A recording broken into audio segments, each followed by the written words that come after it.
Hello and welcome back to the channel, ladies and gentlemen. My name's Timothy with the Jank Diver Gaming, and today on the docket we're making some adjustments to our Peasant Cube. At this point, the Peasant Cube's become something of a well-oiled machine, and our focus is on balancing the guilds and archetypes rather than radically reworking the cube as a whole.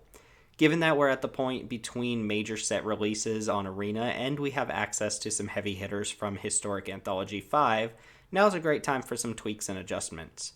Before jumping into the update, I want to shout out our subscribers to the channel. We just hit our 100th sub on the YouTube channel, and I've received a good amount of feedback about the cube from the audience, so keep it coming. As always, if you're new to our channel, you can find links to our Discord community and our Twitter page in the description below. With all that said and done, let's look at what's new for the Peasant Cube. You're going to hear a couple of these Peasant Cube changes repeated in the Unrestricted Cube update, first of which is Intangible Virtue coming in over All That Glitters. It's very rare that we get an Anthem effect at Uncommon, and while this one is limited to pumping tokens, there's a fair amount of token generation across all colors in the Peasant environment. Vigilance isn't a selling point, but rather a nice throw-in on a card that we're already excited to pick up. I expect Intangible Virtue to be on the higher end of desirable effects for most white-based decks, as it's a fairly scarce effect to see below rare or mythic rare. All That Glitters was an easy cut. It's a remnant from when we were pushing more of an artifact and enchantment theme in blue-white. That theme as a whole turned out to perform pretty poorly, and most of the support has been gone for a while. While All That Glitters can occasionally give a creature a huge boost, the removal in the cube is efficient enough that going all in on an enchantment that does nothing more than pump power and toughness is a recipe for disaster. Plus, we want to avoid trapping our new players into thinking artifacts and enchantments is a supported theme in the cube. I have to let go of a dear friend with this next one. Light of Hope is the perfect card to highlight how context of a set can change the functionality of a card. Without going into too much detail, Light of Hope was virtually unplayable in Ikoria Limited, but I found it to be versatile roleplayer in the Peasant Cube. Each mode was relevant for a different kind of deck. The 4-life could trigger your Griffin Eries and Silver Smoke Ghouls in black-white, and the +1/+1 counter could do work for green-white, while giving you outs to some dangerous enchantments on the opposing side. I'm not saying it was a busted first-pick material card, but it had a place here, and I found it to be quite useful during gameplay. However, the masses have shunned the card, and the percentage of games where this got played was so low that it's clear we need to find a substitute for it. Goodbye, my friend, it has been great. We landed on the Birth of Meletus as a stand-in for the time being. We cut it a while back because it just barely misses the mark on having a home in any particular archetype, but the overall effect is good enough for any deck that's not interested in curving out and attacking, that it felt like a fine filler card until we find something a little more desirable to fill the enormous void we're leaving behind with Light of Hope. It's always a great feeling when you just get a clean, easy upgrade to a card you're already playing, as is the case with Merfolk Looter, an immediate upgrade to Reckless Scholar. The Scholar being a 2-1 just doesn't matter since you don't typically want your looters to engage in combat, so having a cheaper version of the card is more satisfying. I don't need to spend our time right now on a whole dissertation about why looting is great, but if we already found Reckless Scholar to be cube-worthy, even just barely, then it should be pretty clear why we're bringing in Merfolk Looter. It also helps that it's just an iconic card, and it's nice to get some familiar faces in the cube from time to time. Warlord Rogue was an absolute house in Magic Origins Limited, and we suspect it'll live up to that name for the Peasant Cube as well. Again, there's no artifact synergies floating around, but Warlord Rogue offers enough power packed into a single card that it doesn't really need any particular synergies to stand out on its own. I mean, compare this to Visionary Augmentor, a similar package that we're also quite fond of. The fact that Warlord Rogue makes flying tokens means it'll have crossover into Blue-White Flyers territory, while offering Simic another way to push its beefy creatures past Roadblock Death Touchers and the like. I was stoked to see this card in the anthology, and I suspect it'll have a pretty long shelf life for the Peasant Cube. Archipelagor was the most recent addition in a line of top-end blue creatures that we've been waffling around with for a while. It was a substitute for Tolarian Kraken, a card I absolutely hated, but as a replacement it hasn't felt necessary or rewarding in any capacity. It's just becoming clear that we don't need a beefy top-end blue creature enough to play something this mediocre, so we're nixing the slot altogether in favor of a powerful 4-drop instead.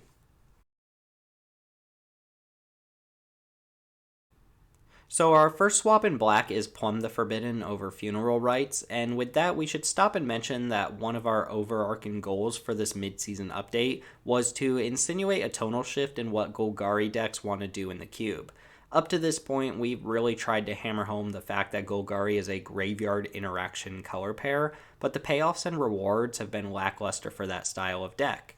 We're cutting back on some of the self-mill and graveyard payoffs in favor of more attrition-based token payoffs in the hopes that Golgari can produce more effective decks and cross over with other colors a bit easier. We're weary of making it too similar to what Orzhov Aristocrats decks look like already, but we'll have to feel that out as we go.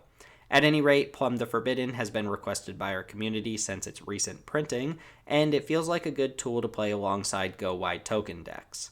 Funeral Rites was already a pretty lousy draw spell, and loses even more value with less emphasis on the self-mill clause. This seemed like an easy swap to highlight our goals with Golgari. By now, everyone knows that the original Zendikar MDFCs were something special, but even so, not all MDFCs were created equal. Zolf consumption felt like an easy plant for the black-white life gain decks that could sneak into other black decks that didn't care about having a tap land. Turns out it just doesn't get cast often enough to warrant that inclusion. Of the MDFCs we're playing, it's in the bottom tier in terms of win percentage. Malakir Rebirth has the same functionality as an MDFC while providing what I believe to be a more useful effect on the average game. There are plenty of value creatures and ETB effects floating around in black alone that an effect like this seems useful. We batted around the idea of playing Supernatural Stamina at one point, and while Malakir Rebirth is a much weaker version of that type of effect, being a land when you need it to be is a huge upgrade. It's not clear that the cube absolutely needs or wants this type of regeneration effect, but we just didn't want Zoth consumption around any longer, and black MDFC for black MDFC is a clean exchange. I may not be 100% sure that the push away from graveyard decks is the right approach for Golgari, but I am certain of one thing. Lotleth Giant sucks. I've tried on multiple occasions to hard force decks where Lotleth Giant would be my finisher, and it just does not get there, even with a deck full of self-mill and sacrifice effects. 7 is just too much mana, and if your plan is to reanimate it, you have to fill your deck with a couple reanimation spells, which take up the valuable creature slots you would need to maximize Lotleth Giant. It's pretty horrendous, and we're dropping it in favor of Void Beckoner, which, if I recall correctly, was the card we cut for Lotleth Giant in the first place. Chris has mixed feelings about Void Beckoner, and I can't say I blame him. Death Touch on an 8/8 is a bit shisty and looks ridiculous, so Void Beckoner's not quite a premium reanimation target. However, I think you can get good value out of the Cyclone ability, and the Death Touch counter can go crazy on certain cards like Mayhem Devil and Weaver of Lightning. Wait a second, did I just say Weaver of Lightning? Just kidding, we're cutting that one from the cube. Here's the thing, Weaver of Lightning is an excellent Izzet card, and I mean truly backbreaking against a wide variety of decks. It single-handedly shuts down token decks while playing double duty against flyers. Izzet has reared its ugly head lately, and Weaver of Lightning is one of its worst defenders, to the point where it feels almost oppressive to play against it sometimes. Our second major goal for this update was to tone down the power level of Izzet, not by completely nerfing it, but by removing some of the powerhouse gold cards, and by swapping out some of the Izzet-specific monocolored cards for more universal options. For example, Weaver of Lightning is a secret gold card in that blue-red is the only color pair that wants it. We're replacing it with Smelt Ward Minotaur, another Izzet-centric card you can actually run in your Boros or Rakdos aggro decks, turning your spell-based removal into additional falter effects for a turn. In our ongoing mission to keep the cube balanced and fun for everyone, it's important to level things out sometimes, and while Smelt Ward Minotaur is on average probably worse than Weaver of Lightning, that's kind of the point. Keeping in line with that train of thought, we're taking out Burn-in Profit for Borderland Marauder. Now, to be completely transparent, I'm not very excited to play Borderland Marauder, but I've heard enough feedback from some of our admin who have convinced me that it's not embarrassing to have a vanilla 3/2 for 2 in red. It hits hard but plays defense poorly. although that might be a bit of a red herring since you're not supposed to be playing defense with a card like this in your deck. Still, unexcited or not, Burn and Profit was another piece we removed in our attempt to scale back on Izzet a little bit. Some non-Izzet decks can make use of Burn and Profit, but between Electrostatic Field and Gutter Snipe and Friends, it feels like there are enough slots already dedicated to red creatures that reward you for casting spells, enough so that we can stand to lose a couple. Similarly, Blitz of the Thunder Raptor is making its way out of the cube.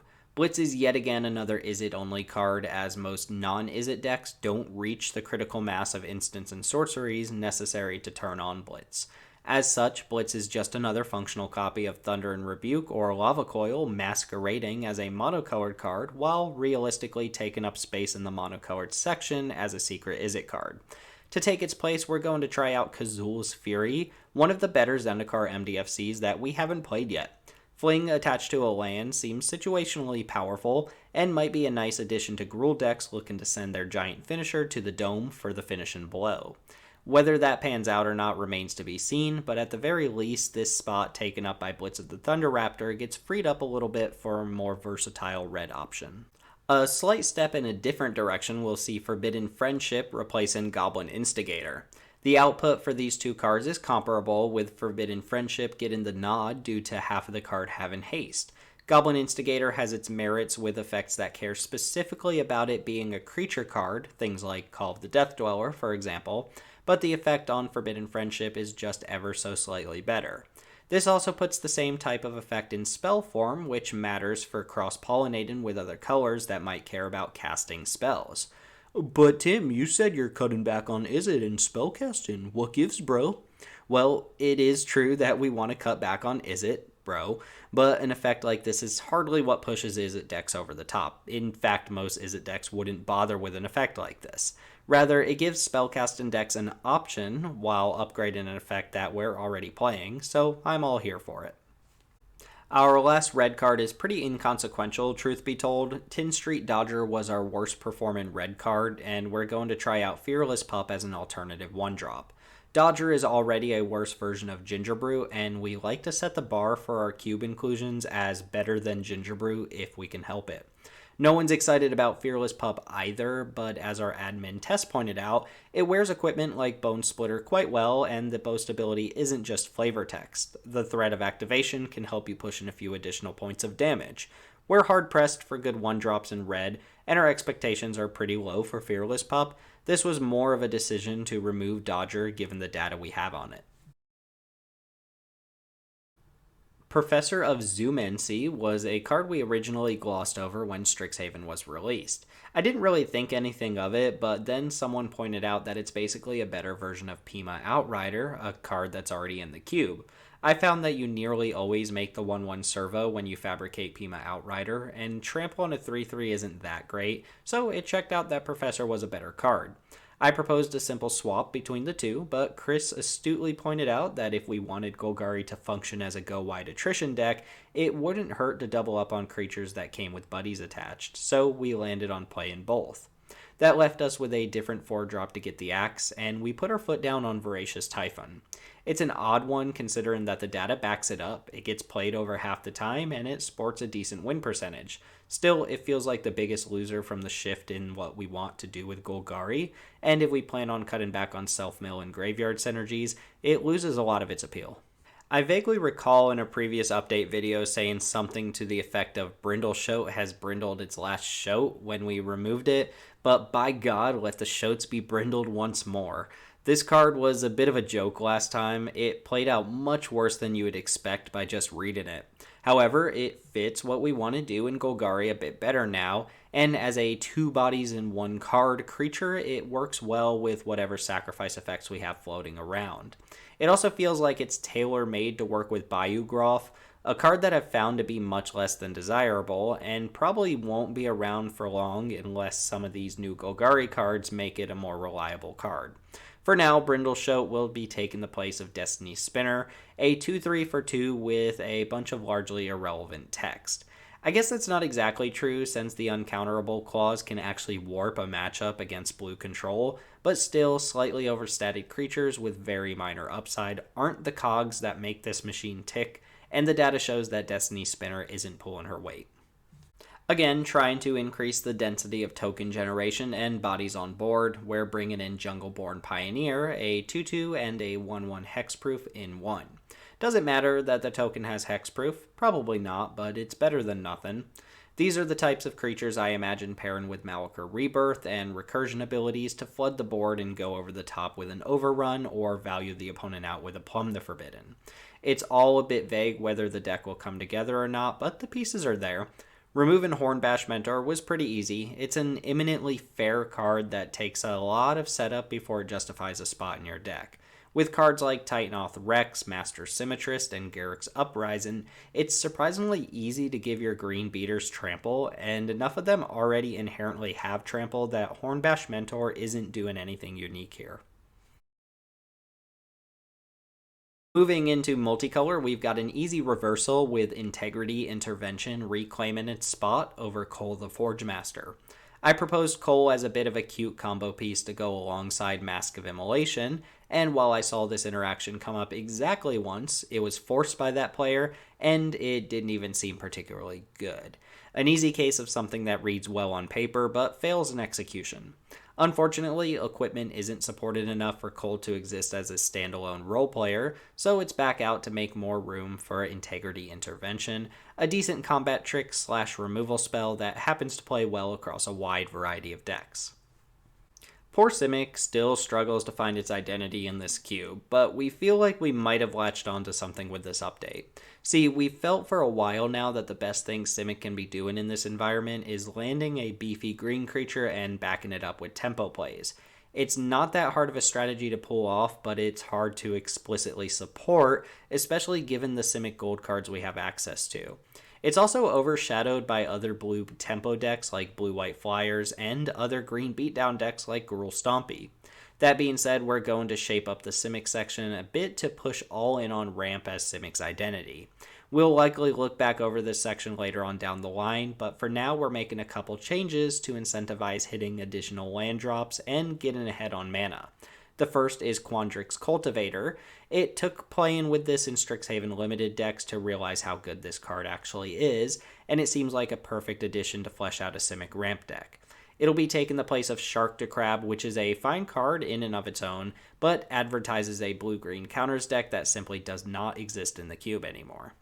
The other change to Simic will see Tatyova Benthic Druid making a second appearance in the Peasant Cube.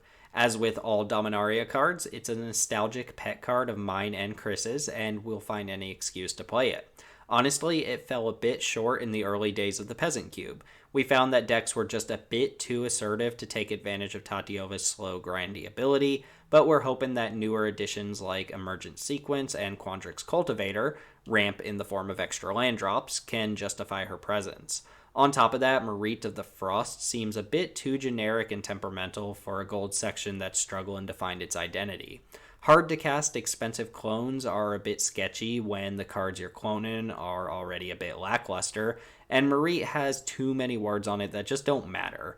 It's a fine card to play in Simic decks, but it doesn't bolster the color pair in a meaningful way. For what it's worth, if you have suggestions for other Simic cards that can flesh out a Simic ramp deck, feel free to offer your thoughts in the comments below. We're going to backpedal on one of our additions from the previous Historic Anthology here. I was stoked to get Hamza, Guardian of Erishin in Historic Anthology 4, as it looked like the perfect fit for our Peasant Selesnya section. I mean, how could it not be amazing? It comes out cheap and makes all of your other creatures cheaper too, right? Well, not exactly. See, despite green-white counters putting up a consistent track record during its run, it's actually not often that you get a board full of creatures with +1/+1 counters on them. It usually boils down to a single creature getting a swath of counters and running away with the game. If you ever only get one creature with a counter on it, Hamza ends up being on average a 5-mana 5/5, which in my opinion falls below the Gingerbrute bar we talked about earlier. On top of that, who cares that your future creatures get discounted on later turns? Once you reach turn 6, 7, 8, and so on, Green-White's problem isn't casting its creatures, it's getting some sort of card advantage going. Maybe it was my Commander Legends tinted lenses that made me evaluate Hamza as much better than it is, but it's clear to me now that it's not a card that green-white decks even want to be playing. Thankfully, this means we can play Ironroot Warlord once more. It's a great mana sink, and while it doesn't explicitly say anything about counters on it, it plays well in its intended color pair while offering some crossover potential with the new Golgari attrition decks. So with all the attention I've been putting on reworking Golgari as an attrition deck instead of a graveyard deck, you might expect some sweeping changes to the gold section. On the contrary, we're only swapping one card here, with Poison Tip Archer replacing Skull Prophet. Now, this is more of a means of easing into the strategy than completely uprooting a color pair and going in blind. We already have Deadly Brew and Spider Spawning, which play exceptionally well with what we want quote-unquote new Golgari to be doing. Acolyte of Affliction and Binding of the Old Gods are excellent cards regardless of the intended archetype, and that left Skull Prophet as an obvious cut for something that pays you off for having a wide board of tokens that you intend to sacrifice for value. Poison Tip Archer is an excellent payoff while also just being a good card in its own rights. Death Touch and Reach are the perfect combination of abilities to ensure that you will always get a card out of your opponent even if it's dealt with, and the Blood Artist effect can whittle away at the opponent over time. It might be a little bit too close to what Orzhov Aristocrat decks are doing with Cruel Celebrant and friends, but we like the tension this adds to the draft between those two decks as well as the potential crossovers we envision when you combine the best of both strategies. Let's go ahead and tackle Gruul real quick before spending a minute on the Izzet changes. We're not sure anything substantial had to happen with Gruul, but it also seemed like it wouldn't hurt to try out a good beater in the 2-drop slot over Sunder Shaman, a hard-to-cast 4-drop that isn't so much better than the mono-green 4/4s for 4 that we couldn't afford to live without it. I like Sunder Shaman, and I earmarked it as a card I'd like to return to the cube during our next big update if one of the other cards isn't working out. For now, we're going to give Voltaic Brawler a second run. It's a good creature, with the caveat that it loses a lot of its appeal when not played on turn 2. Some of our admin teams seem to like the swap, and it really doesn't hurt, so I doubt this will make a significant difference in the long run. A lot of the Kaldheim cards that made it into the Peasant Cube have been removed for one reason or another, and that's going to hold true for Arnie Slays the Troll. It's not that it's a bad saga, it's just that after playing with it, it feels like Domri's Ambush is just better, which we said we'd be on the lookout for when we originally made this change. The saga has a more powerful overall effect when all is said and done, but Domri's Ambush gives you everything you're looking for up front and right away, while also being a bite effect instead of a full-on fight effect, which is certainly better. Alright, so we've got two pretty substantial changes in Izzet with the intention of not necessarily dumbing down the color, but rather to make it work a little bit harder to control the game. It's not even clear that this is a direct step down in power level, but we'll be subbing in Rutha Mercurial Artist over Sprite Dragon. Now, I've always personally been a Sierra Mist or Mountain Dew Dragon kind of guy myself, but there's no denying that Sprite Dragon really holds its own. Enough so to be a powerhouse in the unrestricted cube as well. Yeah, I just said all that. An unopposed turn 2 Sprite Dragon snowballs extremely quickly, and it feels like if it's not dealt with the turn it comes down, that it's just going to run away with the game.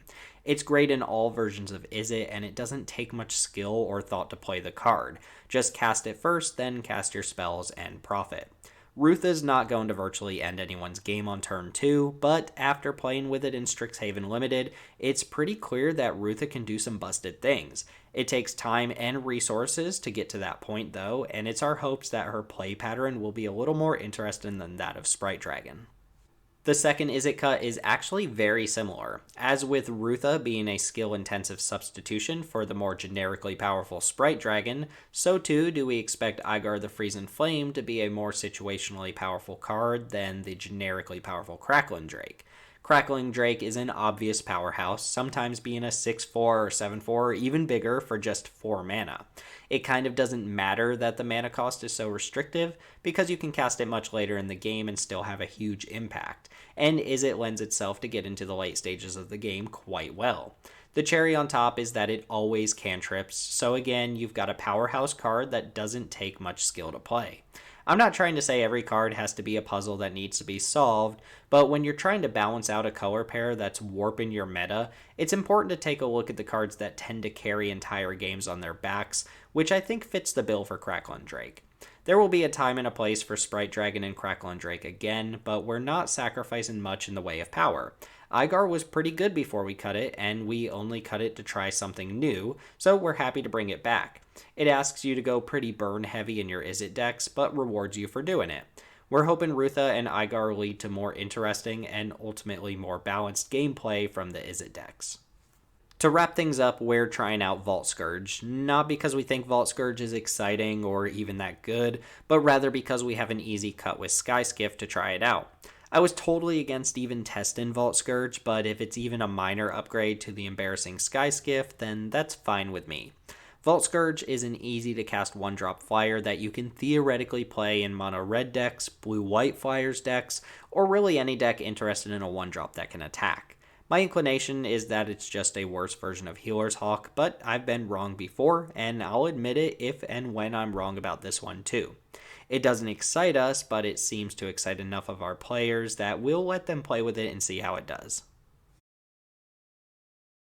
And that's a wrap. I think this is the first time the Peasant Cube is getting a larger update than the Unrestricted Cube, but we had some power level concerns to address in this environment, and now is the perfect time to do it. Those changes, coupled with a few heavy hitters from Historic Anthology V, and we should have enough to spice up the Peasant drafts until the next set arrives late July. If you want to test out the cube for yourself, find our Discord in the links below this video. Come join our Twitter at JankDiverGaming to see some recent 3.0 deck lists from our cubes, and subscribe to this channel for more content like this. I've been Timothy with Jank Diver Gaming. Thanks for watching, and I'll see you all next time.